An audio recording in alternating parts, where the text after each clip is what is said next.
Hey, good morning, everybody, and welcome to Reflect and Revive. I hope you're doing well this morning. I just want to go ahead and jump right in. I wanted to just take some time this morning to pick up a little bit on what I was talking about on Wednesday night. And so on Wednesday night, I did a Facebook Live Bible study for, through our CPR Facebook page.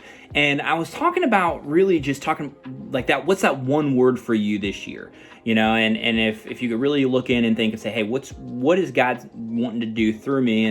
And some people had words such as hope or warrior. Some had there were just different words that were out there and were given. And I'd shared mine. My word for this year is intentional. And that really has to deal with a lot of things in my life. Being intentional about reading the Word more, being intentional about spending some time in prayer, more time in prayer. Being intentional to be a better friend, be a better husband, be a better, just a lot of different things. It's just being intentional in all areas of my life. And one of the things I think that God kind of brought first and foremost to me was, as far as in being intentional, is really just kind of reclaiming or understanding my identity. And so I just kind of wanted to give a few points of, or a few things that I've just kind of been reading up on and learning the last couple days that I feel like God's laid on my heart. And I just want to share it with you this morning. But I heard it once said that knowing who you are is the foundation of being great. And I think it's fair to say that we all want to be great in some way or another, whether it be, at our job or at a specific task or skill or whatever the case may be. That you want to be great.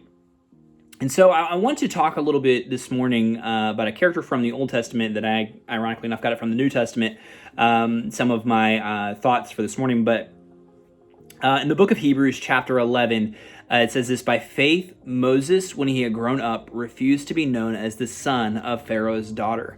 As we've read through the Bible, and we learn that Moses was born a Hebrew, but he was raised Egyptian. Essentially he was born a slave, but he was raised noble. And when he got older, he grew up and refused to be known by that noble title, by that, I'm the Pharaoh's daughter, and so essentially I'm sure he was tempted to forsake his heritage and who he was, but he refused to do that. In ancient times, to forsake your ethnicity or your nationality is essentially forsaking yourself, forsaking your identity and who you are.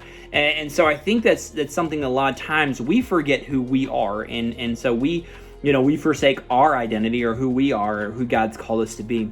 And, so just a couple things that I've read that have really just helped me to understand and determine why it's so important, because your sense of identity will determine your scale of influence, right? If you have influence of people around you, or if you identify and figure out who you are, it's really going to determine that scale of influence, because people want to follow leaders essentially, or people who know who they are, what they're doing, and they don't really seem sure.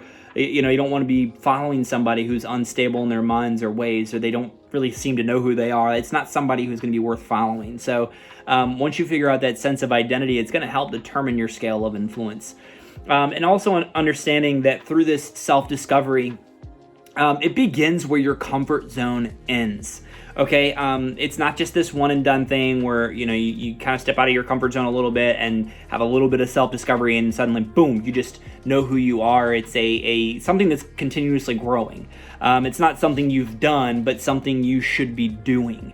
So essentially, it's not just this practice you complete, but a posture that you cultivate. And the reason that is because we continuously grow, we mature whenever, and so as we grow, your identity essentially is going to have grown as well. And if you try to do this one thing one time, but it's not going to, you have to continue to do it and continue to grow.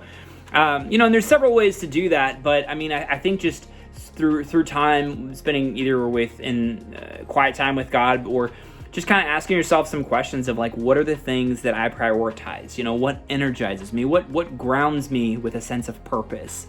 What makes me come alive? I heard it once said, it was don't ask what the world needs. Ask what makes you come alive and go do that, because what the world needs is people who have come alive, people who have discovered their purpose, people who have discovered their identity and they know who they are and they're okay with that. It's like, yeah, I'm just going to be the best version of myself that I can be.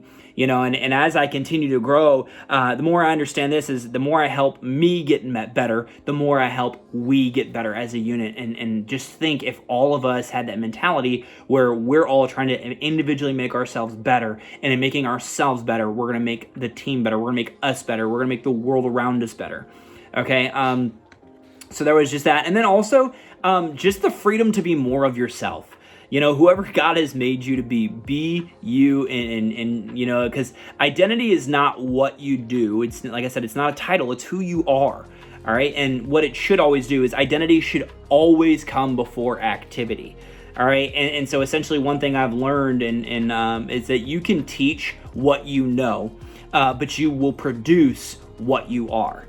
Okay, and so at the end of the day, if you aren't intentional about identity, you're going to ignore it, and you cannot do that because you are far too important to overlook. So I just want to challenge you this morning, just take some time and say, just outside of my title, outside of my job, outside of different things that I've always looked at who I am, just, who am I really on the inside? Who has God called me to be? And, and then in figuring that out, it's once you figure out who you are, that leads you to the now how do I, live out those purposes once you figure out who you are. But it starts with the foundation and the fundamental of just figuring out who you are.